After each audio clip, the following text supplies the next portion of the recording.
What is up, everybody? This is Adam. Welcome back to Fouled Out. It is Tuesday, November 28th. We just received the final college football playoff rankings before conference championship weekend. It is Georgia at number 1, followed by Michigan, Washington, Florida State, Oregon, and Ohio State, rounding out the top 6, and then Texas and Alabama right behind them. Still so many scenarios in play with a really good week of college football coming up.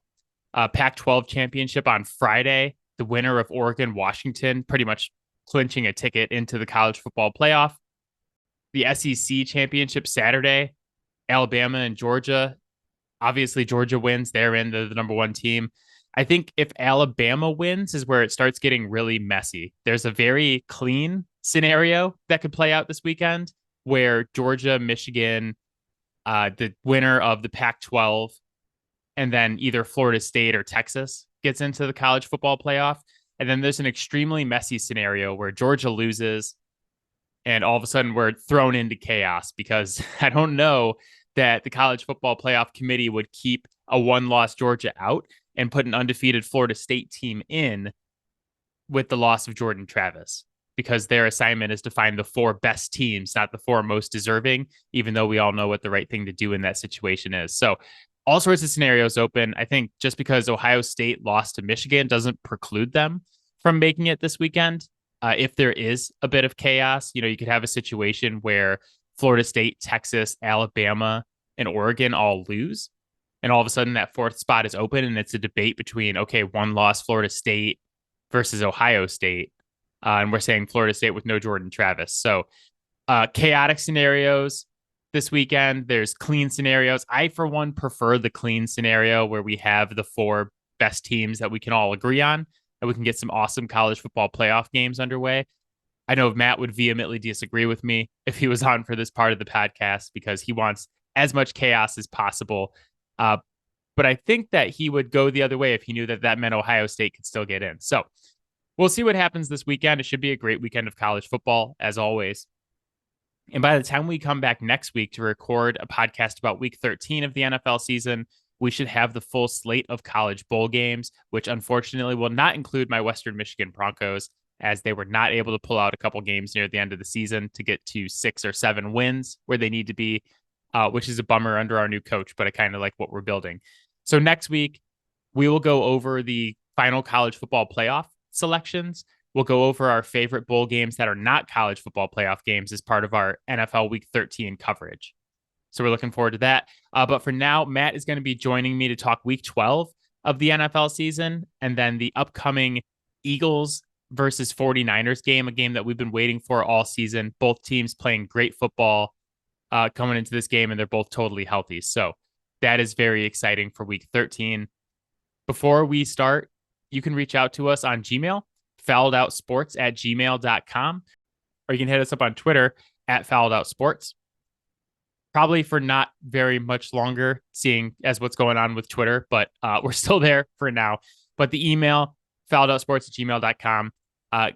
Really appreciate you guys listening, but get in touch with us. Let us know what you like about the podcast, what you don't like, what's working for you, and then share your worst fantasy football loss stories. I had a particularly horrible fantasy football loss this weekend that we'll probably talk about on the podcast here in just a moment, but reach out to us. Really like to hear from you guys. Let's go get Matt and let's talk about Week 12. Let's go.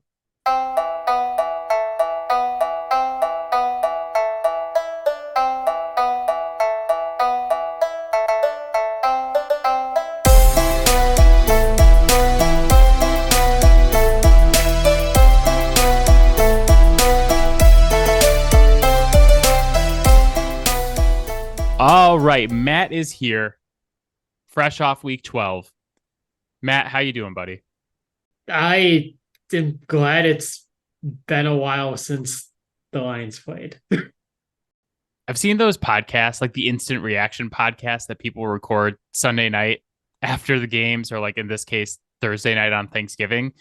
Yeah. I'm like, if we were an instant reaction podcast like that, it would either be like the worst episodes we've ever made or the best, because you were extremely disappointed that the Lions ruined another Detroit Thanksgiving. and lost to the Packers. Yeah. But if we would have recorded on Sunday, I would have been euphoric because the Patriots found a way to lose to Tommy DeVito and the Giants. And this week essentially guaranteed us a top 3 pick in the NFL draft. Yeah. I've never rooted against one of my teams as hard as I rooted against the Patriots on Sunday. And I am unashamed to admit it because tanking is objectively the right thing to do in this scenario.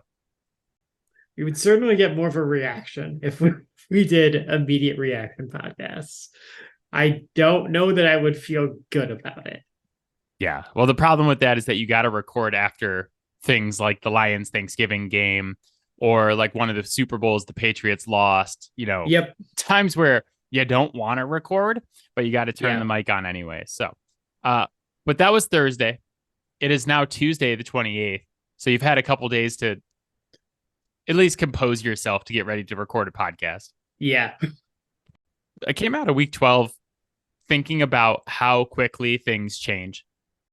A few weeks ago, we sat on the podcast and we're like, okay, we know who the 7 NFC playoff teams are. We know that our wild cards are the Cowboys, the Seattle Seahawks, and the Minnesota Vikings. And we were all sitting here marveling about the Vikings and going like, man, I can't believe they have a 3-game lead on a playoff spot. Yep.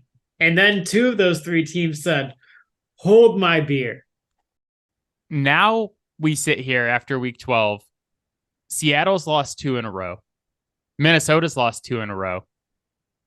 And in the meantime, the LA Rams and the Green Bay Packers have each won 2 in a row. Who are you more worried about? The Seattle Seahawks or the Minnesota Vikings? I mean, I'm more worried about the Vikings because as much as we love Josh Dobbs, they're rolling with Josh Dobbs. Their defense hasn't been great all year. And they haven't run the ball all year. I don't love Josh Dobbs. So, yeah, now you don't love Josh Dobbs. Josh Dobbs heel turn. Fuck Josh Dobbs. I think it's the worst story in the league. I hate him. I hope he gets benched during the bye week. Josh Dobbs. I alluded to this during the opening, but I needed 10 points out of Josh freaking Dobbs against the Bears last night to win my fantasy matchup. 10. My dad asked, what does one have to do to get 10 fantasy points, Adam? And I said, it's pretty much like throw for 150 yards and a touchdown and have like a couple rushes in there. It should be easy against the Bears. What does Josh Dobbs do? Josh Dobbs shits his pants to catastrophic proportions on Monday Night Football and loses to the Bears. The Vikings scored that touchdown late to go ahead, and the Bears got the ball back. I was like, I hope the Bears win. I hope Josh Dobbs loses. Fuck Josh Dobbs. I hate Josh Dobbs. He needs to go back to being a journeyman. I'm out. I'm out on the story. Fuck. Screw this season. The season's stupid. Josh Dobbs sucks. Can we just fast forward to the draft? I'm done with Josh Dobbs. That aside, though, like... No aside. Fuck you, Josh Dobbs. I don't... Like, yeah, okay, Justin Jefferson is coming back after the bye, allegedly. I'll believe it when I see it because he's on my fantasy team. But is that what we're falling back on with, like, a guy who's coming off of... Was that a 4 interception game? Right? Like, I think you're going to need more than that if you're going to, like, hold that spot. Granted, your competition is the Green Bay Packers and the Rams, and who knows when Sean McVay is going to give up on the run again. So it might not even fucking matter, but I don't know what they're leaning on. Like, at least I can look at Seattle and say, like, hey, there's a ton of talent on that defense, and you can lean on DK and Lockett. Yeah, I mean, in all seriousness, fuck Josh Dobbs. He wants to be an astronaut, launch him out into space and leave him there. I hate this guy. The Vikings are 6-6. They did lose to the Bears, as I mentioned, in the worst Monday Night Football game of the season. I like that was so ugly. I mean, because not only was Dobbs bad, but Fields was also bad. The Bears won on the strength of the fact that they kicked 4 field goals. And Justin Fields lost 2 fumbles, and then apologized to his teammates in the locker room. And apparently they all stood up and clapped for him. So allegedly, that's all you need to know about the Bears. Really, they won on the strength of, well, Josh Dobbs threw 2 interceptions on his own and his receivers handed 2 more over. So it's like Minnesota had no intentions on winning this game at all. I'm more worried about Seattle than I am about Minnesota. I mean, there's plenty of reason to worry about both, I feel like, at this point. Yeah. Minnesota, they announced like they're on a bye next week. And they announced that they're going to revisit the quarterback position during the bye. It's like, man, Josh Dobbs' performance was so bad last night that they just completely threw away the last couple of weeks of him being awesome for them. Yeah. And they're just like, no, this guy sucks. Which, I mean, that's how I feel right now about him as well. So I'm not going to fight Kevin O'Connell or Kevin, whatever his name is. Right. I'm not going to fight the head coach there. Yeah. Minnesota comes back from their bye, and they have the Raiders and the Bengals, which, if you watch the Bengals play this past weekend, it's like, okay, is Browning awful, or is it just the fact that he was going up against Pittsburgh? And literally every single time he dropped back, JJ Watt was like right there in his face. Like, God, what a crappy... That'll do that to any quarterback. Oh, what a crappy first start for him. I watched him get walloped multiple times on Sunday. That was brutal.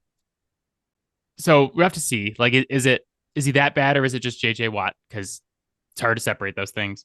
They have the Lions twice, which is probably not a good thing for them. And they have a game against Green Bay. And like looking at it, it's like, man, that game against Green Bay might very well be for a wild card spot. It's possible. Yeah, I mean, Green Bay is playing pretty good football right now. They've won 3 out of 4. I don't know why that sounded like a question. They've won 3 out of 4. Because it is. Due to what I've called the Jordan Love Renaissance. Jordan Love's back, baby. And Jordan, I never gave up on you. I want you to know that you should not go back and listen to past episodes of this podcast where I talked about how much you sucked, because soon they won't exist. They'll be gone from the Spotify library, because I believed in you, Jordan. No, I mean, for real though, he's played very well the last 2 weeks. He started the season decently. It looked like it was going to be pretty good. He was at least throwing a lot of touchdowns. He went through a pretty horrible swoon there, bounces back and has a good game against the Chargers, and then follows it up with a good Thanksgiving game against the Lions. Goes 22 of 32 for 268 and 3 touchdowns. Also has like the big game-sealing 37-yard run there at the end. So he's playing better. They play Kansas City this weekend. Probably not a good thing for Jordan Love and the Green Bay Packers. But then they have the Giants, the Bucks, and the Panthers leading up to their game against Minnesota. So there's a world where they're, 500, maybe a game over 500 going into that Minnesota game. I would strongly pump the brakes on the Jordan Love narrative here. Kudos to him on those first 2 drives in Detroit. But the last 3 quarters of that game, the Packers put up 9 points. The only reason whatsoever that the Packers won that game is because they got the turnovers, because Jared Goff was coughing up the ball. Their defensive front, when they get going, is a problem. The biggest problem for Rashawn Gary in his career has been health. It's not been on the field. The dude is an absolute monster. I don't know if that's enough for them to keep winning games, especially because Aaron Jones might be missing a little bit more time too. Like I'm not sure exactly when he's supposed to be coming back, but I don't know that what you saw to start that game against Detroit is necessarily what you're going to see the rest of the season. Especially it was a Thursday game. Thursday games get really weird, let alone when you have the entire day to prepare. Like this was a noon or 12:30 game on a Thursday. That gets even more weird. Like I just I don't even look at that as a data point, really. They're in position, right? They're a game and a half back. Like anything can happen, but Yeah, I don't think that they have a ton that I would feel comfortable leaning upon to really close that gap. they're actually a half game back of Minnesota after last night. Minnesota 6-6, Green Bay's 5-6. Yeah. It's not even necessarily that I believe in Green Bay as a football team. It's just a lack of belief in Minnesota. Well, first of all, it's fuck Josh Dobbs. And secondly, Yes. It's like, Green Bay is going to lose to Kansas City this weekend in all likelihood and go to 5-7. Yep. There'll be one game back. It's like, but then the rest of the schedule is like Bucks, Panthers, and Minnesota. And the Giants. It's like, Green Bay doesn't have to be a great football team. They could be a mediocre football team and win at least 2 of those 3 games leading up to the Minnesota game. I watched a full Giants game this weekend. Yeah. Green Bay can beat them. Right. And honestly, in 2 weeks, we might be talking very differently about that Panthers game too. Now that Frank Reich is gone, reports are he had entirely lost that locker room. So, I mean, we talked about it with the Raiders, and we've kind of seen it to a degree. Like when a coach that everyone's just out on is removed, you see a pretty big uptick in the play on the guys that are still there. And I mean, for years we've been talking about like, hey, there's all this talent on the defensive side of the ball in Carolina. Maybe finally there's that emotional swing to actually get them to start doing something, because they haven't done anything all year. How much money are we betting on the Mad Cats money line this weekend? Because every single time that a coach that everybody hates gets fired, that team comes out like a house of fire and balls out that weekend. Like Bryce Young is going to throw for 350 and then run for another 50 and have like 4 total touchdowns against the Bucks this weekend. Yep. They're on the road. The Bucks are favored by 5. I'm smashing the Carolina money line. Yep. Yeah. I saw a lot of people on Twitter this week, respected like people in sports media too, just going on and on about how like much of a bad look this is for Carolina, that didn't even give him a chance. Like nobody wanted to play for him. They should have never given Frank Reich a chance in the first place. Like we've talked about it this year, how that was the dumbest hire you could have made. Right? Like you trade up for the number 1 pick in the draft to get Bryce Young, and you go and get this guy who was horrible for years and everybody hated him. And then he takes 1 year off, and it's like, who would be good to develop our brand new first overall pick quarterback? Frank Reich. Because he's a quarterback whisperer, quote unquote. So you might want to consider what they're actually whispering to the quarterback then, because if it's not helpful, then the whispering's just creepy. I was going to start whispering the Whisper song from the Yin Yang Twins. Yes. But I don't know how that plays. Like, hey, little quarterback, let me whisper in your ear. But back to my original point, I am actually more worried about Seattle than I am about Minnesota. Seattle's now 1-3 in their last 4. Their next 3 games are Dallas. Yeah, Dallas, San Francisco, and Philly. And then they wrap up with the Titans, Steelers, and Cards. So there's a world where they go from being 6-5 to being 6-8 in their next 3 games. Yep. And if you're 6-8, you're likely on the outside looking in at that point, and then you're trying to play catch up with 3 games down the stretch with I mean, yeah, Titans and Cards should both be wins. Steelers, Right. probably a coin toss at this point. So, like, I'm Yeah. kind of looking at them being like 8-9, 9-8 ish right now, unless they get it together. They just haven't looked like the team we expected them to be over the last couple weeks. Yeah. Well, and while I do have my frustrations about, utilizing weapons and play calling and all that jazz for Seattle, also, if I'm looking at who is leading these teams too, like I feel like I'm much more comfortable expecting Pete Carroll to get his team figured out and on the right track than I am O'Connell. There's a reason Pete Carroll has been locked in Seattle for as long as he has. Like, Yeah, it's just the schedule is so brutal, but I'm yeah. actually super interested to watch Thursday Night Football this week. Seattle plays Dallas. Dallas is favored by 9 right now.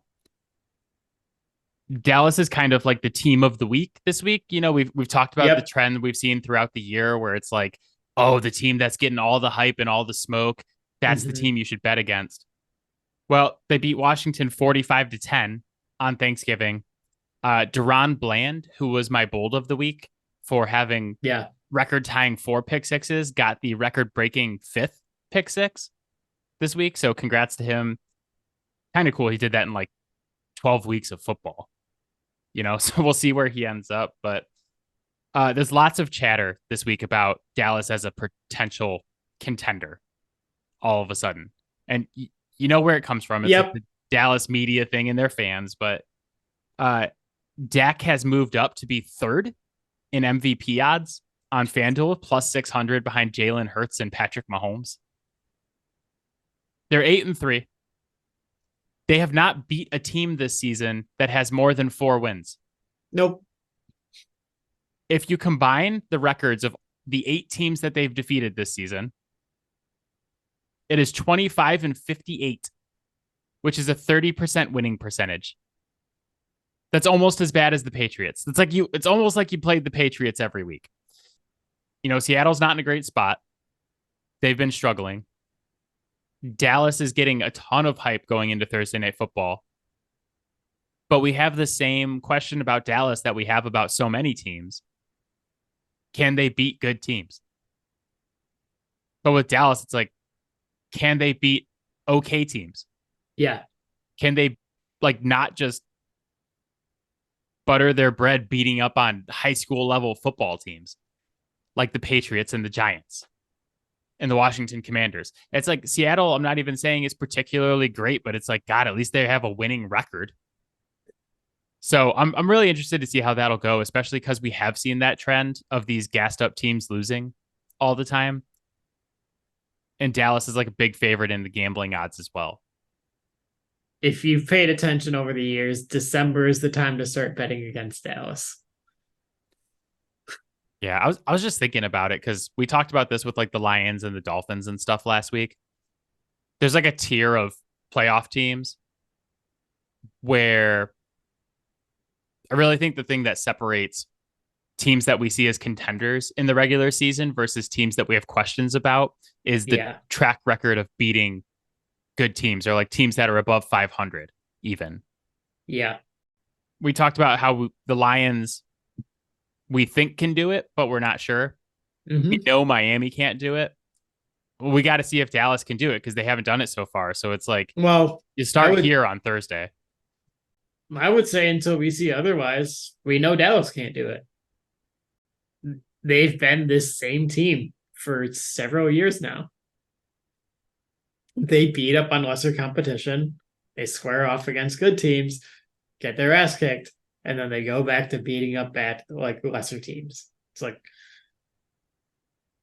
until they actually go and beat a really good team, I'm not going to sit here and say, well, maybe, because they've failed at every opportunity for years. If they beat Seattle on Thursday, so Seattle's 6-5. Yeah, so If that's they when we're like, okay, they can beat an okay team. No, but if they beat them on Thursday, do you give them credit for beating a team that's over 500, or do you say they beat a 500 team? And then if Seattle goes and loses to San Francisco, we're just sitting here in 2 weeks. We're like, Dallas still hasn't beat a team over 500 because Seattle's 6-7. But Yeah. I was thinking about that because it's like, okay, who do we know for a fact is able to beat good teams? We've seen Philly beat good teams. Mm-hmm. We've seen Kansas City beat good teams, or at least teams over 500. Yep. Seen the Jags beat a couple decent teams and then lose to other good teams. So kind of meh there. Like Yeah. seen the Ravens beat good teams. Mm-hmm. We've seen the Denver Broncos beat good teams. Let's Yeah, go. they're the weird one. Another win over a playoff They team can this only week. beat good teams. The march to 9 continues, baby. Let's go. So yeah, but that's, I mean, I'm not saying Denver's a contender. I'm teasing, but Or are you? they're gonna win 9. They're gonna do it. They're 6-5 now. Okay, like we joked about it, but like the way the AFC is going, if they sneak into the playoffs, they might win a game or two. You know who's not joking, Matt? Me and FanDuel. we both believe in the Broncos to win 9 games this season. But yeah, so concern for both Seattle and Minnesota all of a sudden after everyone was so sure about them. We talked Green Bay a little bit. The Rams have a big win over the Cards this weekend. They're also a half game back of the Vikings and then a game back of Seattle. I want to say that I forget how good the Rams can be when they have all their guys and like commit to the run. Yep. But it was Arizona. And the Rams own Arizona. Yeah. In the Sean McVay era. Well, I can't trust Sean McVay. I can't. I'm not going to be fooled by him by beating up on Arizona when he's going to go up against a better team in a few weeks and then run the ball 7 times. We're going to see it next week, Matt. Their next 2 games are the Browns and the Ravens. I mean, the Browns are a better team. I don't know if I'm going to call them a good team. They're a weird team. They're at least good defensively. They're such a fucking weird team. Well, their problem is they're good defensively most of the time, but then offensively, just like the attrition on the offense. I mean, yeah. Not that Deshaun Watson is great shakes, but he's done. It's between like DTR and PJ Walker. Right. And now they're both hurt. So apparently Joe Flacco might start this weekend. Fuck yeah. Which, elite dragon Joe Flacco time could be a better thing for them. Hey, the thing that you would wish you could place bets on if that's the case. Always bet the over with elite dragon and Joe Flacco. I thought you were going to say we should bet on whether or not Joe Flacco is an elite dragon. And I was like, the yes for that is like minus 10,000. He's obviously elite dragon, Joe Flacco. But I mean, they're like, so Cleveland, it's like, yeah, they got a good defense. And then it's like Joe Flacco and Jerome Ford on offense. Amari Cooper left the Broncos game with an injury as well. So, yep. Not what they expected, but they're still 7-4. They're still wild card number 2 in the AFC. So, yeah. We'll see how LA does. Speaking of AFC wildcards, Steelers beat the Bengals this weekend. First game without Matt Canada. They gain over 400 yards of offense. Yep. Do you want to know the last time they did that? It's like 50 something games ago, wasn't it? It was literally the last game they played before Matt Canada was their offensive coordinator. So they gained 420, I think 421, over 400 for the first time in a long time. They weren't cool enough for it to be 420. However, they still only scored 16 points. Yeah. So they win 16-10. So how much credit do we give to like Cincinnati's D though? right? You're going up against an elite defensive coordinator, and the offensive coordinator is literally like getting their first crack at it. We got to consider for that a little bit. That's what I was going to say is I want to see them play this weekend. They play the Cards this weekend. And it's like, okay, if you ball out against the Cards, I'm not going to come on the podcast next week and be like, yeah, this offense is awesome without Matt Canada. Yeah. But if you struggle against the Cards and you only score like 17 points, I might come on this podcast next week and be concerned about you. I need to see like absolute minimum 24 points to be like, all right, like this is a confident NFL offense. Who are you? Iowa's AD all of a sudden needing to see 24 points for confidence? You're like, I don't know, Iowa. You better score 24 points this weekend. That guy is so fired. Oh, no. Yeah. I mean, he was technically fired like, 6 weeks ago, but they're just like, you're going to keep coaching anyways. I sent you this right before we started recording, but Iowa's first half over under against Michigan this weekend is 0.5. Yeah. If they score a single point in the first half, you win. And it's plus 100. It's 2-1. The Iowa meme machine is incredible. I can't wait to watch that game this weekend. The over-under is like, I think it started at 40 and it dropped to like 34. Yeah. People just started smashing it. So Iowa's a team that doesn't make any sense. The Steelers are a team that doesn't make any sense to me. They're minus 23 on the season. Point differential. Yeah. Baltimore is plus 137. And yet the Steelers are like a game and a half behind them for the division, and they're the number one wild card right now. I feel like I want to bet against the Steelers in the playoffs. I feel like that's where I'm going, but like right now, if the playoffs started tomorrow, they'd be playing Miami.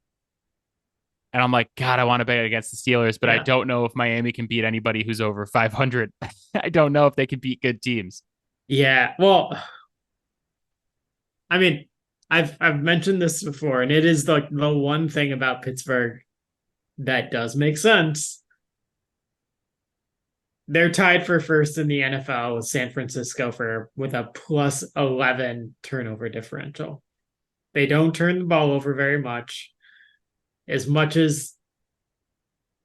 fun as it has been to rip on Kenny Pickett, they really don't turn the ball over much. In fact, Jared Goff in like a 2-game span turned the ball over probably more times than Kenny Pickett has all year. The one thing I'll say about Kenny Pickett that's nice is that when he misses people, he throws to open grass. Like the ball just hits the ground a lot with it. I mean, it hits the ground a lot with him, but at least it's not going to a defender. It in fairness, it didn't hit the ground a lot this week. I think he was like something like 24 for 33. It was a pretty accurate day for him. But like they don't turn the ball over much, and their defense gets quite a few turnovers, but like they also just seem to always happen in the most important moments.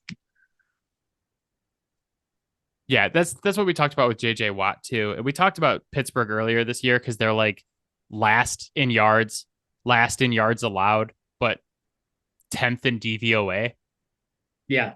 It's like, yeah, like the turnovers will do that. The situational football will do that. Yeah. They're just like a well-coached team, even if they're not that great offensively.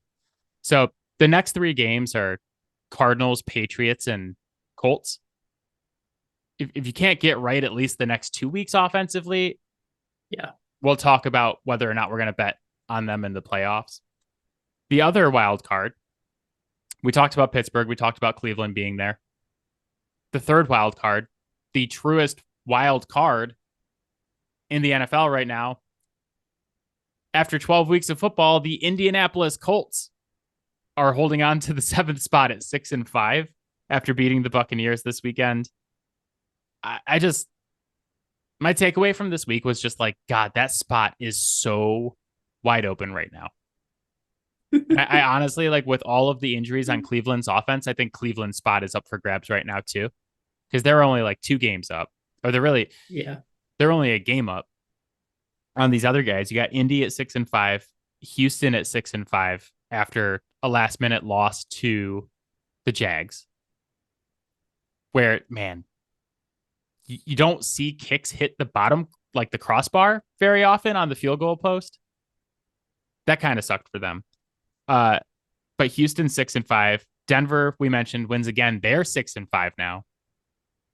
And the Bills are, they lost to the Eagles, but they're kind of lurking at 6-6. So I think you have like multiple spots completely up for grabs right now in the AFC, and we might see someone weird make it. We might just see Denver make it. Oops, all Denvers. Oops, all Broncos. I mean, we've been talking about it for a couple weeks now. Like, the AFC right now is just a mess. And it's the most entertaining thing that they could have done. The whole league is a mess at this point. Yeah. We were like, oh, the AFC, look at those sloppy bitches. And then Seattle and Minnesota thought they were in the AFC, apparently. The NFC wildcard teams just showed up to the party late. Like when you're in college, you like showed up to a party late and everybody's like, you got to catch up. You got to catch up. So you like rip 5 shots of Jaeger and then realize it was way too many shots of Jaeger. And all of a sudden you can't get off the couch because you can't stand. Yeah. No, I know exactly that experience. I think that both of us have had exactly that experience before. Our college selves are Seattle and Minnesota right now. I don't know which one you want to be. Doesn't really matter to me, but that's what they did is they showed up to the party late. They drank way too much. And now this whole thing is just a complete mess. And we have no idea who's going to make the playoffs. And I like it that way. Prefer it that way. It's a beautiful disaster. So are the playoffs the party being relocated to the back of a U-Haul?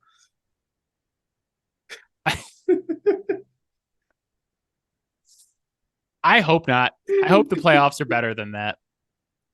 So beautiful mess in the AFC. Buffalo loses again to get to 6-6 in just such a Buffalo loss.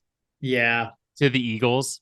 Josh Allen, MVP caliber play in this game. 339 passing, 81 rushing, 4 touchdowns. Mm-hmm. Throws a brutal pick. They have the chance to win it in OT.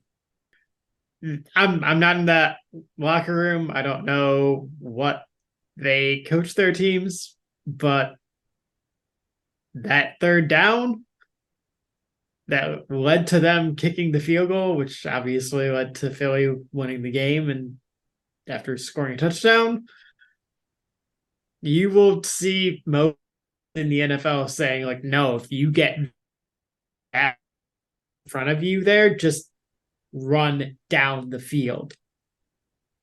Yeah. So the reason this loss was so Buffalo to me is like there were probably like 2 or 3 teams that this kind of thing could happen to in the NFL.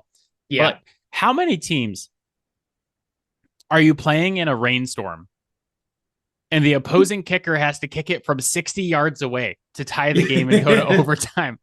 How many teams in the NFL is that kicker hitting that kick against?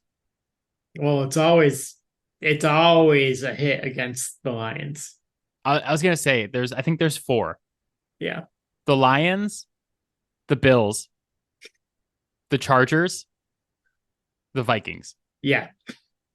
Like, I don't care about kick percentages and probabilities. It was like, I was watching that game and I was never so sure that a kicker was going to fucking drill a 60-yarder in the rain as I was. Yeah. When he was kicking it against, it's like Jake Elliott against the Bills. I was like, that's going in. There's no way that's not going. And it did. He nailed it. He could have hit that from 70. But it's like, if you played a normal team, like, that kick's not going in against a regular team. Like, you play the Rams, you're probably not hitting that. No. That voodoo's there, man. But then, like, it's not only that. It's like the Bills get the ball first in overtime, which it's so funny because the announcers would not stop talking about the 13-second thing. with Kansas City. They're like, remember 13 seconds? I'm sure Bills fans loved hearing that. And the whole complaint there was like, oh, we didn't even get the ball. It's like, okay, Buffalo, here's the ball. Go score. They have the wide open touchdown pass to Gabe Davis, who goes over the wrong shoulder. And the ball just like hits the ground. You know, you mentioned the third down play. They got to kick a field goal. Yep. They give Philly the ball back. Philly, I was like, Philly, I knew immediately. I was like, Philly's going to score a touchdown right here. And not even that, like before they go to OT, like you get the ball kicked to you with 20 seconds and a timeout with Josh Allen. Like, shit, like, give it a shot. Like, I have no doubt that Josh Allen is capable of getting you into field goal range with one timeout in 20 seconds. It's so funny because all Buffalo wants to do is throw deep balls. And then the one time that you should like probably try to throw a deep ball, they're just like, no, we're going to knee it. We're going to take this to overtime. I made a tweet about it earlier this week. I am willing to die on the hill that like all of these consistent through lines and issues that we continue to see with this rendition of the Buffalo Bills goes back to the head coach, because he's not making sure that these things are being taken care of.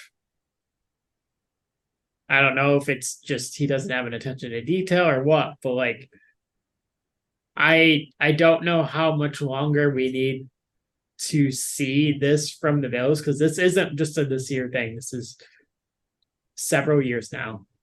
Like, at what point does Sean McDermott finally get some of the heat? Because the finger's been pointed at everyone else at this point. The big difference this year is that they're not getting those games where they're not doing what the Cowboys do, where they wall up really bad teams. And then people are like, oh man, watch out for the Bills. They just beat the Jets like 45-10. Yeah. They're not getting those games in between these bad last minute losses like they normally do. Before we move off the Bills, just wanted to special screw you shout out to Stephon Diggs. I missed a plus 4,500 6-leg parlay this weekend because he dropped a pass that was thrown right to him in overtime. All the other 6 legs hit. The only thing he had to do was catch one ball, and we had it. God, I hate Stephon Diggs.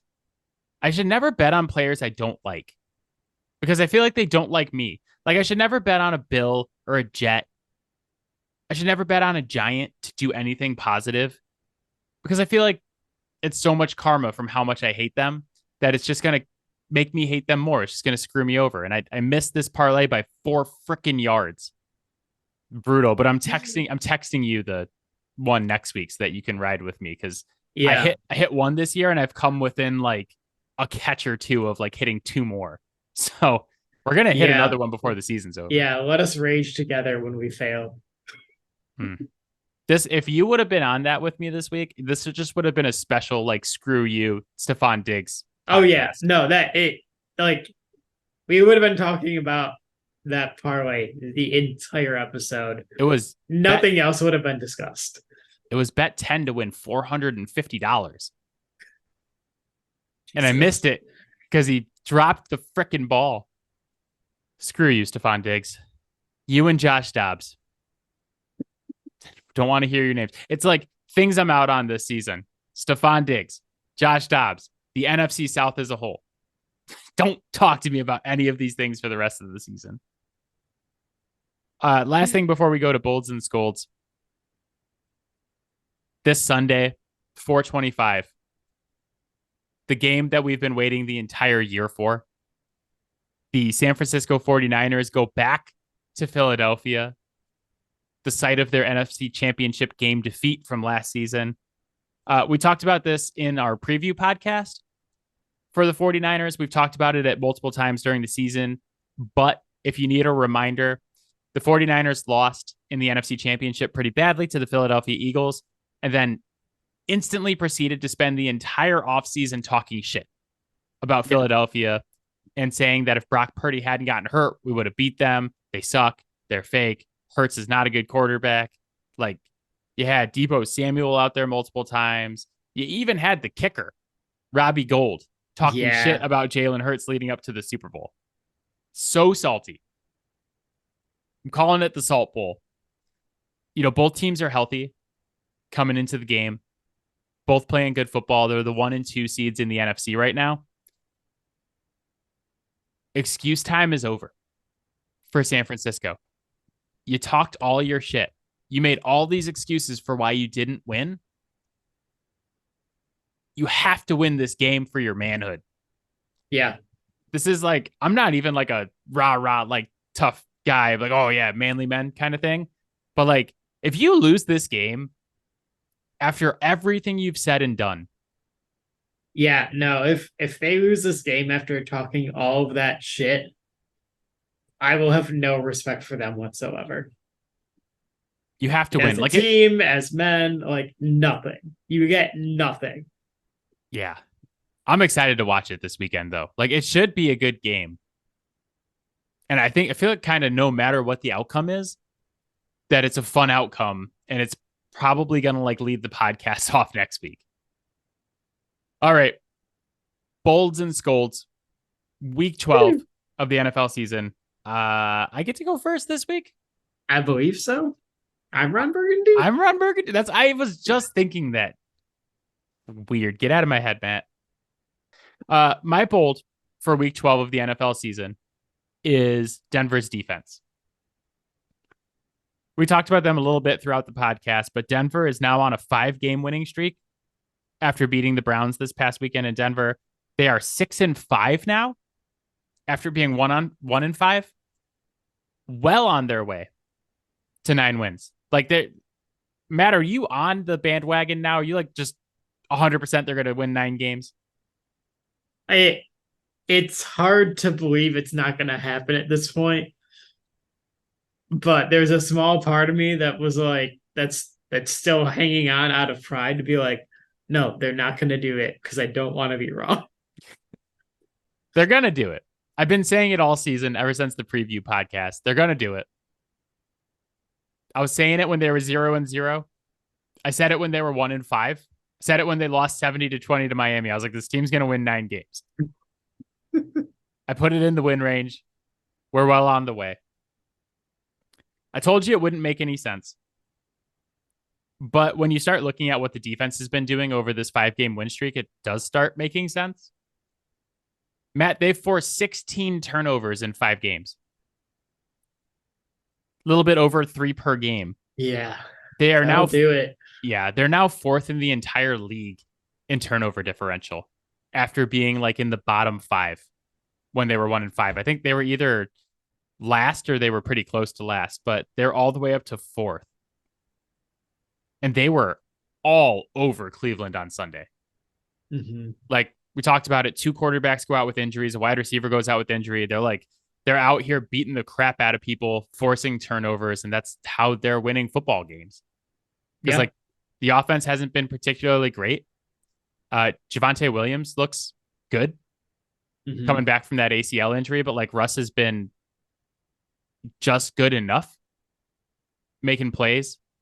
But it's like, Cortland Sutton's making some plays. Javonte's looking good, but it's this defense that's leading them on these wins. Yeah. It's not a defense I'd want to play right now. And that's why, even in the position that they were in, where at 1-5, it was looking pretty dire. You don't trade someone like Patrick Surtain.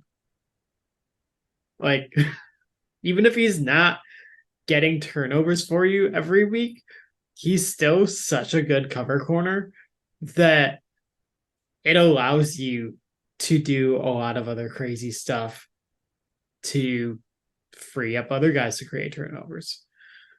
Credit to Vance Joseph, because he started off the year real rough. He made some changes, and it has been like night and day for them. Yeah, it's just funny that my bold of the week for week 12 is a defense that gave up 70 points at one point this week. Like, Yeah. if you look at yards allowed per game, Denver has finally moved off the 32nd spot. But it's It like took they're so long. no, but they're still like 30. Yeah. It's still like that one game. It's not just that one. It's like how bad they started the season. But like Yeah. those first couple of games to start the season were so bad Yeah. that they're going to be a playoff team, and people are going to look at them and be like, "Oh, the defense is like bottom half of the league. I'm betting against them." And they're not going to realize that like this has been a full 180, and this defense is out there kicking Yeah. ass every week. Who is your bold for week 12?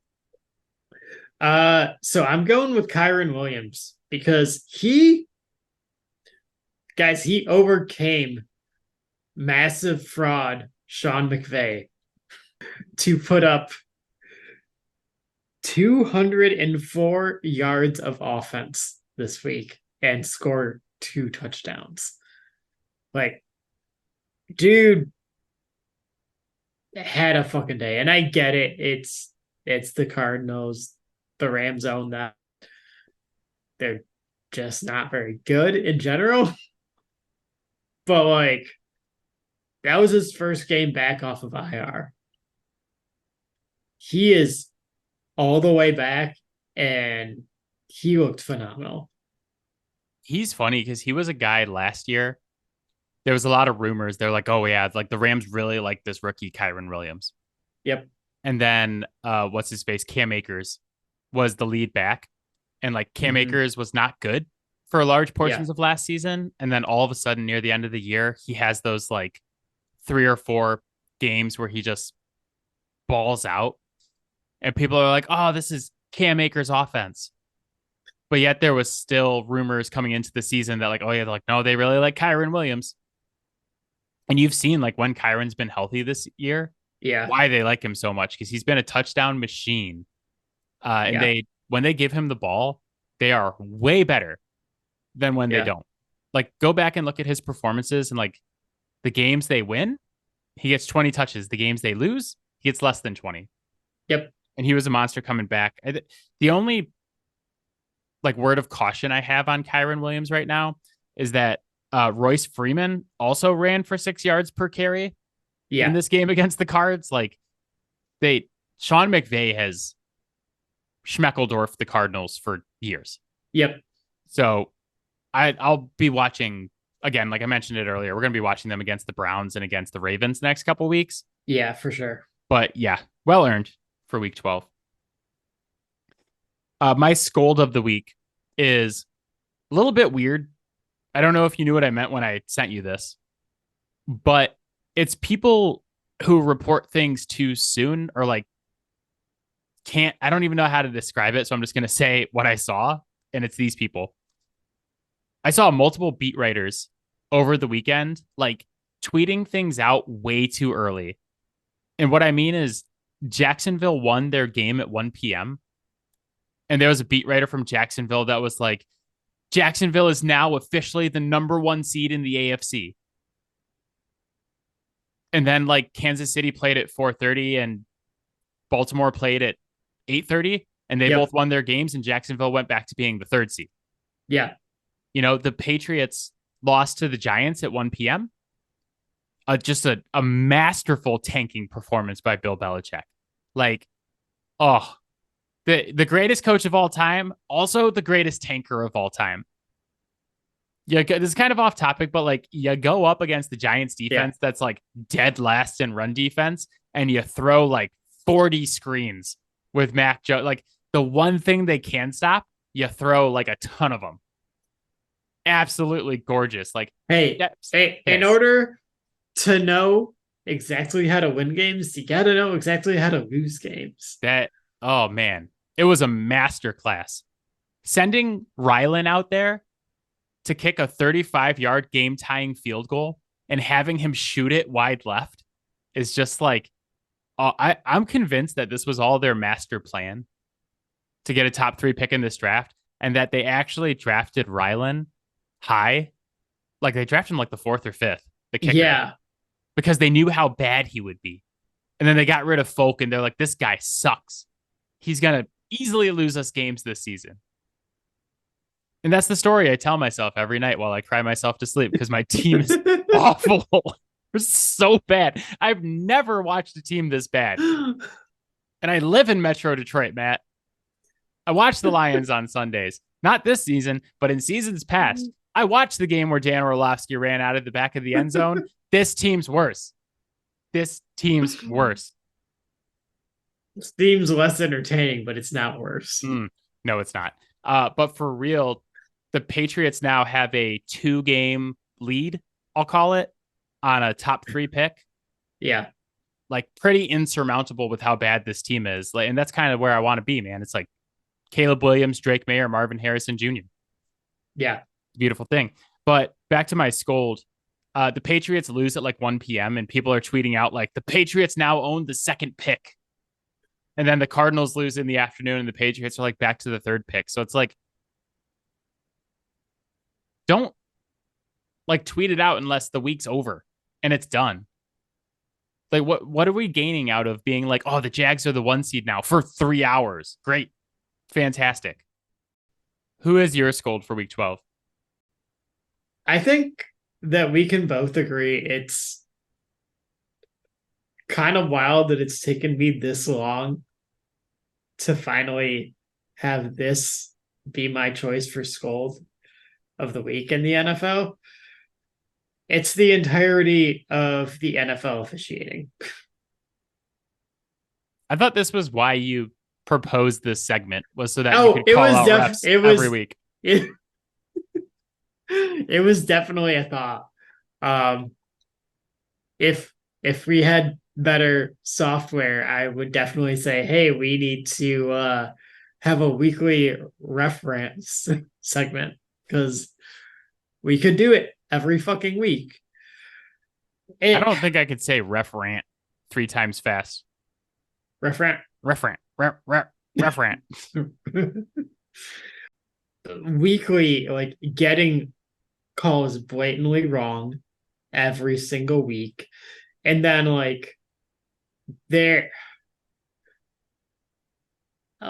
just this past week, we saw multiple situations where it's like, okay, so you don't throw a flag on like a late hit that was clearly a late hit, and then like a big altercation breaks out, and it's like, are you fucking kidding me? Like, what are you even looking at? This whole situation develops, and now you got guys that you're definitely throwing flags on, and it's entirely avoidable by you doing your job appropriately. There's zero accountability for these people. So I've had a long-standing conspiracy theory with refs and the NFL that I don't know if I've shared on this podcast, but my NFL reffing conspiracy theory is that the NFL likes that there's reffing controversy because it keeps them in the news cycle longer. It gives people more stuff to talk about. Like, this is kind of what I was ranting about too with my school. Is like, there's so many good things to talk about with the NFL. Yep. Right. But the things that get picked up and the things that get talked about are like the bad things. And officiating controversy is one of them, you know, and it's good for news because like people are attracted more to negative than they are to positive.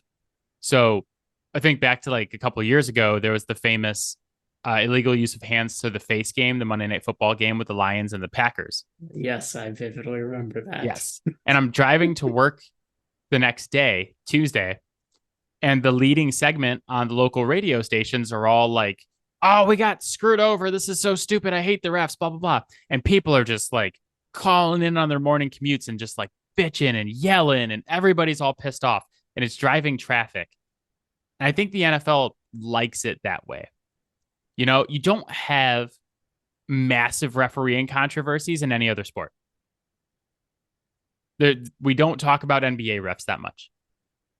We don't talk about hockey refs at all. No. So yeah, the NBA, it only happens once in a while, and then it becomes a real big story.